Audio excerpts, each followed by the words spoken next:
فاسألوا أهل الذكر إن كنتم لا تعلمون۔ چلتے ہیں، محترمہ اقصیٰ حیدرآباد سے سوال کرتی ہیں، پوچھتی ہیں کہ عقیقے میں لڑکے کی طرف سے 2 بکرے ذبح کیے جاتے ہیں، کوئی بھی جنس کے ہوں، بکرے ہوں یا کوئی اور چیز ہو، 2 ذبح کیے جاتے ہیں اور اس گوشت کو بانٹا جاتا ہے۔ آیا کہ اگر ہم گوشت کو نہیں بانٹتے تو کیا اس کی دیگ بنا کر غریبوں کو کھلا سکتے ہیں، یا اس کی اگر کوئی اور تقسیم ہے تو وہ بتا دیں۔ جی حافظ صاحب۔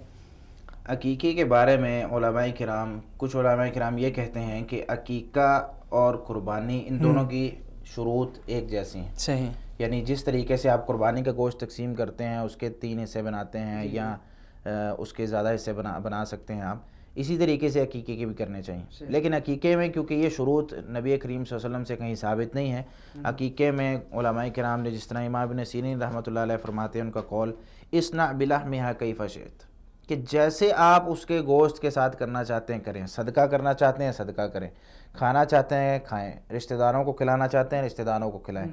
افضل تو یہی ہے کہ انسان اس کی تقسیم اس طریقے سے کرے کہ غریبوں کا بھی حصہ ہو، مسکینوں کا بھی حصہ ہو، کچھ صدقہ بھی اس میں سے کر دے، کچھ اس میں سے اپنے گھر کے لیے بھی رکھے، رشتہ داروں کو بھی کھلا دے، یا دیگ بنوا کر رشتہ داروں کو بلا لے، غریبوں مسکینوں سب کو بلا لے، تو وہاں وہ اس طریقے سے عقیقے کے گوشت کو تقسیم کر سکتے ہیں۔ تو اس میں کوئی خاص طریقہ نبی کریم صلی اللہ علیہ وسلم سے ثابت نہیں ہے، تو اس میں عام طریقے سے آپ جیسے چاہیں عقیقے میں کر سکتے ہیں، اس میں کوئی مسئلہ نہیں۔ واللہ تعالی عنہ۔